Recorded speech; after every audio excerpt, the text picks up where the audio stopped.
तो दोस्तों चलिए लेकर के आ गए हैं आपके लिए फिजिक्स का ये सेट नंबर 5। जी हाँ दोस्तों, जैसा कि आपको पता है कि यहाँ PYQs यानी कि प्रीवियस ईयर से सारे क्वेश्चन चल रहे हैं, चैप्टर वाइज चल रहे हैं। तो दोस्त मैंने 4 सेट कर दिया है, इसमें 5वां सेट चला है। 5वें सेट में आज जो चैप्टर शुरू होने वाला है दोस्त, जान लीजिए कि फिजिकल क्वांटिटी यानी कि भौतिक राशि से। तो भौतिक राशि से जितने भी RRB के द्वारा दोस्त क्वेश्चन पूछे गए हैं वो सब आपके सामने होंगे। ठीक है, तो चलिए देख लेते हैं इसका क्या कि क्वेश्चन नंबर फर्स्ट। काफी क्वेश्चन है तो देखिएगा, इसमें इंपॉर्टेंट क्वेश्चन है। देखिएगा, दिखाते हैं आपको क्वेश्चन नंबर फर्स्ट। देखिए इसमें क्वेश्चन नंबर फर्स्ट में क्या कहा जा रहा है कि निम्नलिखित में से कौन सी जो है अदिश राशि है। जी हाँ, अदिश राशि है। देखिए आपको पहले यह जानना पड़ेगा कि सदिश राशि किसे कहते हैं, अदिश राशि किसे कहते हैं, तो आराम से मार दीजिएगा। ठीक है, तो बहुत आसान तरीका है। देखिए जिसमें परिमाण, सिर्फ परिमाण होता है, डायरेक्शन पता नहीं चलता है, जिसमें डायरेक्शन पता नहीं चलता है उसको हम क्या कहते हैं, अदिश राशि कहते हैं। और जिसमें परिमाण और दिशा दोनों पता चल जाता है उसे हम सदिश राशि कहते हैं। ठीक है, तो इसको ध्यान में रखिएगा। दिशा मतलब जिसमें होना चाहिए, दिशा पता चलेगा आपको काम करने पे, किसी भी चीज का अगर दिशा पता चलेगा तो वह क्या होगा कि सदिश राशि में होगा। जिसमें दिशा पता ही ना चले, सिर्फ मैग्नीट्यूड यानी परिमाण होता है, उसे हम क्या कहते हैं, अदिश राशि कहते हैं। अब ऑप्शन में देख लेना है कैसे याद रखना है। देखिए एक बुक मैंने आपको प्रोवाइड कराया होगा फिजिक्स का, उसमें मैंने सारे शॉर्ट फॉर्म में बता दिया है कि कैसे याद रखना है, नहीं रखना है। जो लोग परचेज किए होंगे उन्हें पता होगा, वो लोग पढ़े होंगे। बहुत आसान तरीका से पता कर लेते हैं कि कैसे पता करना है कौन जो है अदिश राशि है, कौन सदिश राशि है। वैसे चलिए आपको हम बताते हैं इसमें कि कौन अदिश राशि है। देखिए इसमें जो ऑप्शन आप देख रहे हैं, ये थर्ड नंबर क्या है, थर्ड नंबर द्रव्यमान यानी मास। द्रव्यमान अगर कहीं लगता है ना दोस्तों, वो दिशा पता नहीं चलता है आपको। क्या सिर्फ जो परिमाण पता चलता है कि हाँ परिमाण इतना वेट है इसका, लेकिन उसको मतलब दिशा पता नहीं चलेगा कि किस दिशा में है, किस दिशा में नहीं है। ठीक है, बाकी संवेग है तो संवेग अगर कहीं लग रहा है तो वो डायरेक्शन पता चलता है। बल है, बल लग रहा है, एक डायरेक्शन पता चलता है। वेग है, वेग भी कहीं स्पीड से जा रहा है तो उत्तर जा रहा है, पूरब जा रहा है, ये तो डायरेक्शन पता चलता है। तो जिसमें डायरेक्शन आपको पता चलेगा समझ लीजिएगा सदिश राशि है, जिसमें डायरेक्शन ही पता ना चलेगा समझ लीजिए अदिश राशि है। और देख लीजिए NTPC के एग्जाम में ये क्वेश्चन पूछा गया है, तो इंपॉर्टेंट है, ध्यान रखिएगा। ये थर्ड नंबर आपका बिल्कुल करेक्ट आंसर है दोस्त। ठीक है, तो इसी तरह से दोस्त पहचान सकते हैं। चलिए अब आप अगला क्वेश्चन आपको हम दिखा देते हैं। देखिए अगला नंबर क्वेश्चन दोस्त, अगला नंबर क्वेश्चन में क्या कहा जा रहा है, सदिश यानी कि वेक्टर राशि का उदाहरण क्या है। अभी हमने आपको बता दिया है कि सदिश किसे कहते हैं, अदिश किसे कहते हैं। ठीक है, और जो लोग फिजिक्स का बुक परचेज नहीं किए हैं, एप्लीकेशन पे, ये वाली जो एप्लीकेशन देख रहे हैं, इस एप्लीकेशन पे जाकर के क्या कीजिएगा कि बुक परचेज कर लीजिएगा। काफी महत्वपूर्ण इसमें शॉर्ट ट्रिक दिए हुए हैं, ऐसे ऐसे सवाल आते हैं एग्जाम में, और इसको शॉर्ट तरीका से क्या हो सकता है कि दोस्त बहुत आसान तरीके से याद कर सकते हैं आप। ठीक है, तो बुक परचेज कर ही लीजिएगा इस पे, और उसमें भी काफी इंपॉर्टेंट क्वेश्चन डाले गए हैं। चलिए आप देख लीजिए, इसमें वेक्टर यानी कि सदिश राशि की बातें कर रहा है, तो सदिश राशि हमको क्या बता दी कि जिसमें डायरेक्शन पता चलेगा। अब वजन है, वेट है, उसका डायरेक्शन थोड़ी पता चलता है, नहीं पता चलता है। टेम्परेचर है, टेम्परेचर पूरा बॉडी में है, डायरेक्शन थोड़ी पता चलता है कि किस ओर टेम्परेचर जा रहा है, नहीं पता चलता है। लेकिन वेग है, वेलोसिटी है, वेग पता चल रहा है इसका डायरेक्शन, तो ये वेग क्या होगा कि आपका करेक्ट आंसर होगा कि यह एक क्या होगा कि सदिश राशि है। समझ लीजिए इस चीज को। लंबाई है, लंबाई का कोई पता नहीं चलता है कि सदिश है, अदिश है, क्या है क्या नहीं है। ठीक है, इसको ध्यान में रखना है। चलिए अगला क्वेश्चन आपको दिखाते हैं। देखिए अगला नंबर क्वेश्चन कहता है कि सबसे उचित विकल्प को चुनना है। जो संवेग कहता है कि डैश डैश होता है, उचित विकल्प चुनना है। तो संवेग क्या होता है अभी हमने आपको बता दिया है। तो देखिए संवेग में आपको क्या होता है दोस्त, पता चलता है, क्या पता चलता है दोस्त, उसमें परिमाण और दिशा दोनों होता है। संवेग इंपल्स जो होता है पता चलता है, उसमें संवेग में डायरेक्शन और आपका मैग्नीट्यूड दोनों पता चलता है। यह एक क्या होगा आपकी सदिश राशि होगा। तो ध्यान रखिएगा, इसमें सदिश वैसे दिया नहीं है, लेकिन परिमाण और दिशा दोनों दे दिया है। तो ध्यान रखिएगा, ये थर्ड नंबर आपका आंसर करेक्ट होगा कि इसमें परिमाण और दिशा जो होता है दोस्त दोनों पता चलता है। सदिश सदिश देता तो आराम से मार देते कि दोस्त ये एक सदिश राशि है। ठीक है, चलिए अगला क्वेश्चन आपको दिखा देते हैं। देख लीजिए अगला नंबर क्वेश्चन दोस्त, अगला नंबर क्वेश्चन ये कहता है कि निम्नलिखित में से किस जोड़े की दिशा हमेशा एक ही समान होती है। जी हाँ, इसमें दो दे दिया है, इसमें जोड़ा दे दिया है, तो इसमें से हमें क्या करना है, इन सारे जोड़ों में से पता करना है कि हमेशा एक ही दिशा समान होता है, ये पता करना है। तो ध्यान रखिएगा, आपको हम बताते हैं कि करेक्ट आंसर क्या होगा। देखिए वैसे तो फर्स्ट नंबर देखिए बल और क्या दे दिया है कि वेग दे दिया है। बल हमें पता चलता है, वेग भी पता चलता है। ठीक है, तो ये ध्यान रखिएगा, तो इंपॉर्टेंट है। इसमें करेक्ट आंसर दोस्त बता देते हैं आपको क्या होगा कि ये सेकेंड नंबर है।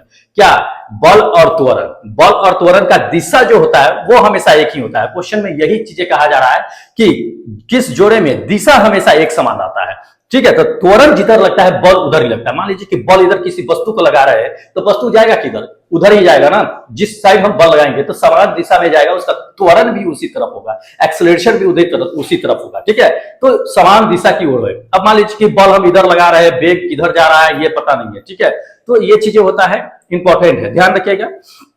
और पूछे गए हैं क्वेश्चन, सारे क्वेश्चन दोस्त हम करवा रहे हैं जो काफी इंपॉर्टेंट है, बिल्कुल मत छोड़िएगा। ठीक है, चलिए अब आपको हम बता देते हैं कि मैकेनिज्म से, जो मैकेनिज्म से क्वेश्चन है, देखिएगा ये मैकेनिज्म से, मैकेनिज्म में आपको वर्क है, कार्य से आपको सारे क्वेश्चन बताते हैं। इतने जो थे आपको अभी तक हमने बता दिया है, उसी को दोस्त क्या करता है, सदिश सदिश को रिपीट करते रहता है। तो बस आपको ये चीजें ध्यान में रखना है, क्या सदिश है क्या आदिश है। यही है, होता है आपका जो है वेक्टर क्वांटिटी स्केलर क्वांटिटी से, इससे ज्यादा क्वेश्चन नहीं पूछे जाते हैं। ठीक है, चलिए उसके बाद आपको अगला क्वेश्चन बता देते हैं कि वर्क का, वर्क से आपको क्या क्वेश्चन पूछे जाते हैं ये बताते हैं, जो पूछे गए हैं वो भी बताते हैं। देखिए इसमें क्वेश्चन में क्या कहा जा रहा है, एएलपी एप्लीकेशन में पूछे गए हैं ये क्वेश्चन। ठीक है, क्या कहता है कि निम्नलिखित में से कहता है कि कौन अधिकतम काम कर सकता है। तो अधिकतम काम कौन कर सकता है ये हमें बताना है। ठीक है, तो देख लीजिएगा इसमें पहला क्वेश्चन ऑप्शन देख लीजिए, पहला ऑप्शन दे दिया है ये चीजें, इसमें देख लीजिए क्या दे दिया है कि निम्नलिखित में से कौन अधिकतम काम कर सकता है। अधिकतम काम कौन कर सकता है, ये 4 ऑप्शन दे दिया है, चारों में से हमें ये पता करना है। तो पहला देख लीजिए, पहला नंबर दे दिया है कि एक घूमता हुआ पहिया, क्या ये अधिकतम काम कर सकता है। कार्य सब है लेकिन हमें ये पता करना है कि अधिकतम कार्य कौन होगा, कोई जीरो भी कार्य होगा, कोई अधिकतम मैक्सिमम कार्य भी होगा। दूसरा नंबर देख लीजिए, दूसरा नंबर कह रहा है कि आपको बंदूक से चली गई एक गोली, मतलब बंदूक से जो गोली निकलती है वो अधिकतम कार्य करती है, या तो थर्ड नंबर कहता है गतिशील पत्थर कार्य करती है, या चौथा नंबर कहता है एक उठाया हुआ हैमर हथौड़ा काम करता है। सबसे ज्यादा कौन सा काम करेगा ये हमें बताना है। देखिए आपका करेक्ट आंसर जो हम बताते हैं दोस्त, ये सेकेंड नंबर होगा। क्या, एक मतलब बंदूक से निकली हुई गोली जो होता है उसमें मैक्सिमम वर्क होता है। अब कैसे काम होता है उसमें जान लीजिए, उसमें कई तरह के कार्य होते हैं। पहले तो जान लीजिए, बंदूक निकली, गतिज ऊर्जा, गति में काम किया, मतलब वेग, उसका एक काम हो गया। दूसरी नंबर न्यूटन के थर्ड लॉ पे भी वो काम करता है, जितनी तेजी से वो निकलती है उतनी तेजी से पीछे भी धक्का देती है। तो उसमें कई तरह के दोस्त कार्य होते हैं। उसके अकॉर्डिंग अगर देखा जाए तो बंदूक की जो चली गई गोली है ऑप्शन के अकॉर्डिंग, तो वो सबसे ज्यादा काम करेगा। सबसे कम काम कौन करेगा, जैसे कि मान लीजिए कि ये जो है घूमती हुई पहिया, तो ये घूमती हुई पहिया जो है कम काम करता है, क्योंकि विस्थापन उसका क्या होता है कि बार बार जीरो हो जाता है। तो उसका कार्य निकालिएगा साइंटिफिक तरीके से, तो दोस्तों वो क्या होगा कि आपका जीरो कार्य होगा साइंटिफिक तरीके से। लेकिन वैसे तो पहिया चलती है ना, तो वो कार्य करता ही है। चलिए अगला क्वेश्चन आपको दिखाते हैं। हाँ देखिए अगला नंबर क्वेश्चन क्या कहता है कि एक वस्तु पर कहता है कि बल लगने के बावजूद भी क्या होता है कि किया गया कार्य है जीरो होता है, शून्य होता है। तो यदि उसका विस्थापन क्या होगा, तो विस्थापन क्या होना चाहिए, जो उसका कार्य क्या होना चाहिए, जीरो हो जाना चाहिए। तो कब होगा जीरो कार्य, जब उसका विस्थापन जीरो होगा। कोई विस्थापन यानी दूरी तय ही नहीं करेगा तो उसका कार्य भी क्या होगा कि जीरो होगा। भले ही 50 kg का आप पत्थर माथा पे रख करके खड़े हैं, आप कार्य नहीं कर रहे, भले ही आपका शरीर का एनर्जी लॉस हो रहा है, कार्य नहीं कर रहे हैं। ठीक है, तो विस्थापन क्या होना चाहिए, जीरो होना चाहिए, विस्थापन जीरो होना चाहिए। तो ध्यान रखिएगा ये फोर्थ नंबर आपका आंसर करेक्ट होगा कि विस्थापन जीरो होगा, क्योंकि कार्य बराबर जो होता है दोस्त, ये होता है कार्य बराबर बल गुने विस्थापन। विस्थापन ही जीरो करेंगे तो सब कार्य क्या होगा, जीरो हो जाएगा। तो ध्यान रखिएगा इंपॉर्टेंट क्वेश्चन है। ठीक है, चलिए अगला क्वेश्चन आपको हम बता देते हैं। देखिएगा अगला क्वेश्चन देख लीजिए, अगला नंबर क्वेश्चन एलपी टेक्नीशियन में ही पूछा गया है ये क्वेश्चन की एक लड़का है 120 न्यूटन का भार जो है बक्से का क्या है कि अपने सर पे रखे हुआ है, अब 2 मीटर की ऊंचाई पे रखे हुए उठाए हुआ है, तो उसके द्वारा किया गया कार्य क्या होगा। ठीक है, निकालना है इसमें, ध्यान रखिएगा 2 मीटर की ऊंचाई पे है, ऊंचाई दे दिया है और 120 न्यूटन का बल जो है अपने सर पे रखे हुआ है, उसका कार्य क्या होगा। तो देखिए 120 न्यूटन का इस पे दिया गया क्या है ये जान लीजिए। तो आपका जो है बल दे दिया है, इसमें क्या दे दिया है कि जैसे कि उठाया गया हुआ है ना, तो ऊंचाई भी 2 मीटर दे दिया है, न्यूटन का यानी भार भी दे दिया है, वेट भी दे दिया है। तो इसमें किया गया कार्य हमको निकालना है। तो W बराबर जो है क्या होता है कि mgh होता है, इतना तो हम जानते हैं कि W बराबर mgh होता है। 120 जो है वो mg का मान है, क्योंकि F बराबर क्या होता है m इंटू a होता है, लेकिन यहाँ गुरुत्वीय त्वरण काम करता है तो a की जगह पे g होगा, तो F बराबर m इंटू g के वैल्यू जो आपको क्या दिया है 120 न्यूटन दे दिया है। h कितना दे दिया है, तो h अगर देखा जाए दोस्त क्वेश्चन में तो 2 मीटर दे दिया है। इस अनुसार अगर फॉर्मूला का लगाइएगा तो W बराबर mgh हो जाएगा, इस पे कैलकुलेट कीजिएगा तो आपको 240 जूल हो जाएगा। तो ये 240 जूल काम करेगा, ये थर्ड नंबर आपका आंसर करेक्ट होगा। ठीक है, 240 जूल काम करेगा, एएलपी के एग्जाम में पूछे गए हैं। इस तरह के दोस्त बहुत सारे क्वेश्चन पूछे जाते हैं। चलिए अगला क्वेश्चन दिखाते हैं। अगला नंबर को देखिए, अगला नंबर क्वेश्चन में क्या कहा जा रहा है दोस्त, ये चीज कह रहा है कि 10 kg वाला वजन है, सूटकेस है। ठीक है, उसे सर पे उठा रखा है, अब प्लेटफॉर्म पे खड़ा है, वो चल भी नहीं रहा है, सिर्फ उठा करके खड़ा है, तो उसमें क्या होगा, विस्थापन तक करेगा नहीं, विस्थापन क्या होगा, उसका जीरो होगा। तब उस कंडीशन में क्या होगा, उसका कार्य भी जीरो होगा। यहाँ पे कार्य ही पूछा जा रहा है, कार्य जीरो होगा, ये सेकेंड नंबर आपका आंसर करेक्ट होगा। ठीक है, विस्थापन ही नहीं कर रहा, भले ही आप जो है 1 क्विंटल का भी वेट अपने सर पे उठाकर खड़े रहिए, और जब तक आपका विस्थापन नहीं हो रहा है तब तक आपका कार्य नहीं हो रहा है। तो यहाँ विस्थापन ही नहीं कर रहा है, सीधा खड़ा है, तो खड़ा है तो जीरो होगा, क्योंकि W बराबर क्या होता है, F इंटू एस होता है, एस विस्थापन है, एस जीरो है क्योंकि खड़ा है, लेकिन बल तो मतलब 10 केजी वजन है, एम का वैल्यू दिए हुआ है, तो ये जो है विस्थापन ही जीरो कर देंगे, उसके बाद कैलकुलेट करेंगे तो ये जीरो आ जाएगा। तो इंपॉर्टेंट है, ध्यान रखिएगा, ऐसे सवाल जो है एग्जाम में पूछे जाते हैं, ऐसे नॉमेरिकल। वैसे देखिए कार्य से जितने भी नॉमेरिकल है वो सब आपको हम प्रोवाइड करा देंगे, चिंता ना कीजिए। ठीक है, चलिए अगला क्वेश्चन दिखाते हैं। देखिएगा अगला नंबर क्वेश्चन दोस्त, अगला नंबर ये क्वेश्चन कहता है कि एक वस्तु पर बल लगने के बावजूद भी क्या कहता है, एक वस्तु है उस पर फोर्स हम लगा रहे हैं, बल लगा रहे हैं, फिर भी उसका कार्य जीरो आ रहा है। क्यों जीरो आएगा, क्योंकि उसका विस्थापन जीरो होगा। ये क्वेश्चन तो आपको हम बता ही दिए हैं, ये कहने की जरूरत ही नहीं है। ठीक है, चलिए अगला क्वेश्चन आपको हम दिखा देते हैं जो काफी इंपॉर्टेंट है। ठीक है, पूछे भी जाते हैं, अब पूछा गया ही क्वेश्चन हम करा रहे हैं तो स्वाभाविक है पढ़ना जरूरी है, ताकि आप पता लगा सके, अनुमान लगा सके कि सच में इसी लेवल के क्वेश्चन आते हैं जिस लेवल का हमने अभी तक के आपको पढ़ाया है। ठीक है, कितना पढ़ाना है नहीं पढ़ाना है, देखिए मैं भी एक सर्विस करता हूं, मैं भी रेलवे में जॉब करता हूं, तो मुझे पता है ये चीजें दोस्त कि आपको कितना मुझे मटेरियल प्रोवाइड कराना है, कितना पढ़ाना है, जिससे आप जो है अच्छा स्कोर कर सको एग्जाम में। ठीक है, क्योंकि हम उस परिस्थिति से दोस्त गुजर करके तब हम यहाँ पे आए हुए हैं, इसलिए मुझे पता है ये चीजें, इसलिए आपको हम जो प्रोवाइड करा रहे हैं कम से कम मटेरियल को चेक कर जाइए। ठीक है, चलिए अब क्या करते हैं कि अगला क्वेश्चन आपको दिखा देते हैं। देखिएगा अगला नंबर क्वेश्चन दोस्त, अगला नंबर क्वेश्चन ये कहता है कि किसी वस्तु पर किया गया कार्य जो है निम्न में से किस पर जो है निर्भर नहीं करता है। जी हाँ, किया गया कार्य किस पे निर्भर नहीं करेगा ये बताना है। तो देखिए कार्य बराबर क्या होता है, पहले ये चीजें हम देख लेते हैं। तो W बराबर क्या होता है, F इंटू एस होता है, मतलब कार्य जो होता है बल और विस्थापन पर डिपेंड करता है। तो ऑप्शन देख लीजिए, विस्थापन, विस्थापन पे भी काम डिपेंड करेगा ही, बिल्कुल करेगा। दूसरा नंबर देख लीजिए, वस्तु के द्रव्यमान, तो F इंटू एस है, इसमें क्या द्रव्यमान आ रहा है, नहीं आ रहा है, मतलब द्रव्यमान पे क्या होगा कि दोस्त डिपेंड नहीं करेगा। ध्यान रखिएगा, द्रव्यमान पे डिपेंड नहीं करेगा। ये सेकेंड नंबर आपका आंसर क्या होगा कि बिल्कुल करेक्ट होगा, द्रव्यमान पे डिपेंड नहीं करेगा। ठीक है, तो छोड़िएगा नहीं, इंपॉर्टेंट सारे क्वेश्चन है। चलिए अगला नंबर को देख लीजिए। अगला नंबर क्वेश्चन कहता है कि किसी वस्तु पर किया गया कार्य, ये तो अभी रिपीट ही कर दिया है क्वेश्चन, तो ये चीजें। चलिए अगला क्वेश्चन आपको दिखा देते हैं, इंपॉर्टेंट ही है, देखिएगा इसमें काफी इंपॉर्टेंट क्वेश्चन। देखिए दोस्त, जितने आपको बुक हम प्रोवाइड करा ही दिया है, आप बुक के बारे में आपको बता ही दिए कि दोस्त कम से कम जा करके बुक पढ़ लिया कीजिए, फिर भी आप लोग जो है परचेज नहीं करते। लेकिन बहुतों लोगों ने ऐसे हैं जो परचेज कर लिए हैं, कुछ लोग बचे हुए हैं जो नहीं किए, कोई बात नहीं है, लेकिन ध्यान लीजिए कि एग्जाम के बाद 2 नंबर भी कोई आपको प्रोवाइड नहीं कराने वाला है। अगर 2 नंबर भी बुक से अगर आ जाता है, हम जो एप्लीकेशन पे दे दिए वो आपके लिए बहुत होगा, काफी होगा, लेकिन 2 नंबर ही नहीं आएगा, बहुत ज्यादा भी आ जाएगा। जान लीजिए ये चीजें जिस हिसाब से हमने उसे लिखा है। ठीक है, चलिए अगला क्वेश्चन दिखा देते हैं आपको, देख लीजिए। अगला नंबर क्वेश्चन कहता है कि निम्नलिखित में से किस मामले में कोई कार्य नहीं होगा। जी हाँ, किस मामले में इसमें कार्य नहीं होगा ये हमको देखना है। तो पहला नंबर देख लीजिए, पहला नंबर ऑप्शन में क्या कहा जा रहा है कि एक पवन चक्की क्या करता है कि कुआं में पानी है उसको निकालने का काम कर रहा है, तो इसमें भी विस्थापन होगा, ये काम तो करेगा ही। दूसरा नंबर देख लीजिए, दूसरा नंबर कह रहा है कि एक गधा अपने पीठ पर वजन लेकर के क्या है कि चल रहा है, और एक गधा हो पीठ पे वजन लेकर चल रहा हो, या कोई प्लेटफॉर्म पे कोई व्यक्ति ही हो अपने सर पे वजन लेकर अगर चल रहा है, तो उसके द्वारा कार्य नहीं होगा। क्यों नहीं होगा, क्योंकि देखिए उसका आपको जैसे आपको बता देते हैं कार्य कैसे नहीं हुआ, आप वैसे ऑप्शन आ गया ही सेकेंड होगा। कई बार ये क्वेश्चन बता चुके हैं दोस्त, ठीक है, अभी भी बता देते हैं, जैसे दिखा देते हैं आपको।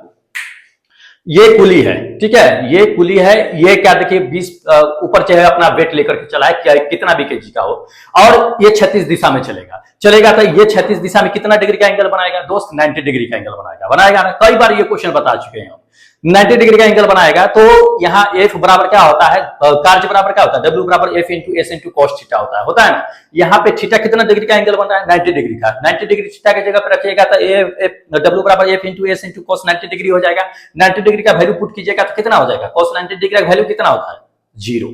कितना होता है, 0। सबको सत्यानाश कर देगा यहाँ पे। तो ये पूरा कार्य क्या होगा कि मेरा 0 होगा। ठीक है, तो इसमें कार्य नहीं होगा, जो मैंने आपको ऑप्शन बता दिया है। तो इंपॉर्टेंट रखिएगा दोस्त, पूछे जाते हैं ये सवाल। चलिए अगला क्वेश्चन आपको हम दिखा देते हैं, इंपॉर्टेंट है। देख लीजिए अगला नंबर क्वेश्चन ये कह रहा है कि निम्नलिखित में से कोई कार्य नहीं किया जाता है। तो निम्नलिखित में से कौन सा कार्य नहीं किया जाता है, कोई भी कार्य नहीं किया जाएगा, कब नहीं किया जाएगा, ये हमें बताना है। तो पहला देख लीजिए, पहला नंबर ऑप्शन है, इसमें कहा जा रहा है दोस्त कि कपिल अपने कंधे पर 10 केजी का वेट लेकर के चल रहा है। देखिए हम अभी इससे पहले गधा वाला बता दिए हैं कि कोई गधा हो या कोई इंसान हो या कोई भी हो, अगर अपने सर पे वेट लेकर के चला है तो साइंटिफिक तरीके से उसका जो है क्या होगा, कार्य जीरो होगा। ध्यान रखिएगा एग्जाम में जब भी आएगा कि कोई सर पे लेकर के 20 किलोमीटर चल गया, ऊंचाई की बात करेगा तब कार्य होगा। लेकिन अगर 20 किलोमीटर चल रहा है, 10 किलोमीटर चल रहा है, 1 कुंटल है, 2 कुंटल है, जितना भी केजी लेकर चल रहा है, उस कंडीशन में साइंटिफिक तरीके से देखा जाए तो कार्य जीरो होता है। ध्यान रखिएगा ये चीजें। लेकिन ऊंचाई की बात अगर कर लेगा तब उसमें कार्य निकालना पड़ेगा, तो क्योंकि W बराबर mgh होता है, तो इसको ध्यान में रखिएगा, इंपॉर्टेंट है। इसमें आपका ये फर्स्ट नंबर आंसर क्या होगा कि बिल्कुल करेक्ट है कि वो 10 केजी वेट लेकर के चल रहा है तो उसका कोई कार्य नहीं होने वाला है। ठीक है, चलिए अगला क्वेश्चन दिखा देते हैं। देख लीजिए अगला नंबर क्वेश्चन ये कहता है कि बल द्वारा किया गया कार्य है धनात्मक होता है तब कब होगा, जब पॉजिटिव वर्क होगा कब होगा, जब देखिए बल हम जिस ओर लगा रहे हैं उसी ओर अगर विस्थापन होगा तब वह क्या होता है आपका कि पॉजिटिव वर्क होता है, धनात्मक कार्य होता है। ध्यान रखिएगा अगर उसके ठीक अपोजिट अगर मान लीजिए कि विस्थापन हो गया, बल लगा रहे हैं उधर खिसक के आ गया इधर, तब उस समय नेगेटिव हो जाता है। ठीक है, तो इसको ध्यान रखिएगा जिस ओर बल लगे उसी दिशा में अगर विस्थापन होता है तो वो धनात्मक कार्य होता है। ठीक है, तो इसको ध्यान में रखिएगा। ये फर्स्ट नंबर आपका आंसर क्या होगा कि बिल्कुल करेक्ट होगा। और दोस्त पूछे गए हैं ये सारे क्वेश्चन, तो इंपॉर्टेंट ही है, इसको ध्यान में रखना है। चलिए अगला क्वेश्चन और लास्ट क्वेश्चन दिखाते हैं दोस्त, देखिएगा। देख लीजिए ये अगला नंबर क्वेश्चन है, कहता है कि कार्य करने की क्षमता को क्या कहते हैं। कई बार पूछा गया है, एलपी में पूछ दिया है और ग्रुप डी में भी पूछा गया है क्वेश्चन, तो इंपॉर्टेंट ही है दोस्त कार्य करने की क्षमता। देखिए अगर आपको डिफिनेशन पता है, ये चीजें अगर आपने थ्योरी पढ़ी है तो शायद आपको पता होगा कि कार्य करने की क्षमता को दोस्त हम क्या करते हैं कि ऊर्जा कहते हैं। क्या कहते हैं? ऊर्जा कहते हैं। ध्यान रखिएगा ये थर्ड नंबर आपका आंसर करेक्ट होगा, ऊर्जा कहते हैं। ठीक है, तो दोस्त इतने क्वेश्चन थे। ठीक है, देखिए अभी थोड़ा कम क्वेश्चन हम आपको करा रहे हैं क्योंकि क्या है कि हम अपने होम सिटी आए हुए हैं, थोड़ा सा काम मतलब कि क्या है ना कि दोस्त अर्जेंटली मुझे आना पड़ा है। क्या है कि मेरे फ्रेंड के मम्मी जो है डेथ कर गई थी, उसकी कंडीशन वह काम काज जो होता है उसी के पुण्यतिथि में क्या होगा कि हम आए हुए थे। ठीक है, तो अब जो है काम खत्म हो गया, अब यहाँ से हम फिर जो है दिल्ली रवाना हो रहे हैं आज ही के डेट में, तो कल तक पहुंच जाएंगे। फिर आपका जो है कंटिन्यू क्लास चलेगा यहाँ, क्योंकि यहाँ अपने दोस्त के स्मार्ट बोर्ड पे ही हम काम करते हैं, तो ज्यादा वर्क नहीं मिल पाता है क्योंकि बहुत सारे लोग आ रखे हैं। ठीक है, तो इसलिए ज्यादा हम वर्क नहीं कर पाते हैं क्योंकि हमें वहां भी क्या है कि ध्यान देना है, रहना है, इसलिए। चलिए लास्ट है, अगले दिन से जो है बिल्कुल दिक्कतें नहीं होगी। ठीक है, चलिए इसमें क्या है कि दोस्त क्या कीजिएगा ना कि बुक जरूर परचेज कर लीजिएगा। किस तरह का बुक है आपको बता दिए। देखिए टेस्ट भी आज शाम से आपका चालू है, टेस्ट भी आज क्या है कि शाम 7 से चालू है। कल वैसे मैंने बताया था कि शाम 7 बजे से टेस्ट 79 चालू होगा, लेकिन 79 एक्टिव नहीं हुआ है। ठीक है, लेकिन आज से दोस्त 79 आपका एक्टिव है, जाकर के टेस्ट दे लीजिए। इस एप्लीकेशन को डाउनलोड कर लीजिएगा, इस एप्लीकेशन को डाउनलोड करके दोस्त यहीं से टेस्ट दीजिएगा। किसी भी तरह का अगर समस्या होगा तो दोस्त कॉल मैसेज जरूर कीजिएगा, सबको हेल्प करते हैं, आपको भी करेंगे। ठीक है, चलिए अब क्या कीजिए कि दोस्त हमें इजाजत दीजिए, क्योंकि हम अगले दिन फिर मिलेंगे आपको एक नए सेट लेकर के, एक नए वीडियो लेकर के। तब तक जय हिंद दोस्तों।